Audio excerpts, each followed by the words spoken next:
Okay, so first thing you want to do is go down to the storage facility in the hospital. Um, O2 tank should be clearly marked. This one is, it's off camera. Next thing you want to do is make sure that you are actually grabbing oxygen. In America, oxygen is green. This one's cylinder's green. You want to check, make sure there's no damage to the tank or anything like that that would affect performance. Then you want to do what's called cracking the cylinder. What it does is cleans up any of the debris that may have accumulated. So just going to give it one quick little turn and announce that you're cracking the cylinder. Cracking the cylinder. Okay, sounds good. Next thing you want to do is attach your regulator.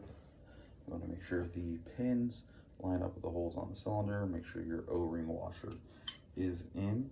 You want to slide that over. Make sure the holes line up with the pins. Tighten it. All right. So this is ready to be transported. We're going to give this one full turn, turn it on, and then we are going to occlude the valve to make sure that the pressure is reading just fine. We turn that on. Pressure's reading good. Okay. So now this thing's ready to be transported. What you want to do is put in one of these transportation devices. If you were transporting it on a rack, you want to make sure that it's chained down. If you were transferring it via bedside, you want to make sure that it's laying flat on its side. So then it's ready to go to the patient. So we go up to the patient's room, confirm name, date of birth, that this patient actually needs O2. And then we want to give them some safety lessons on using an O2 tank. First of all, you don't want to smoke by the tank, as oxygen is combustible. You don't want to use anything oil-based around it, even if like nasal passages get dry from use. You just oil is an accelerant for this, so you definitely don't want to use that.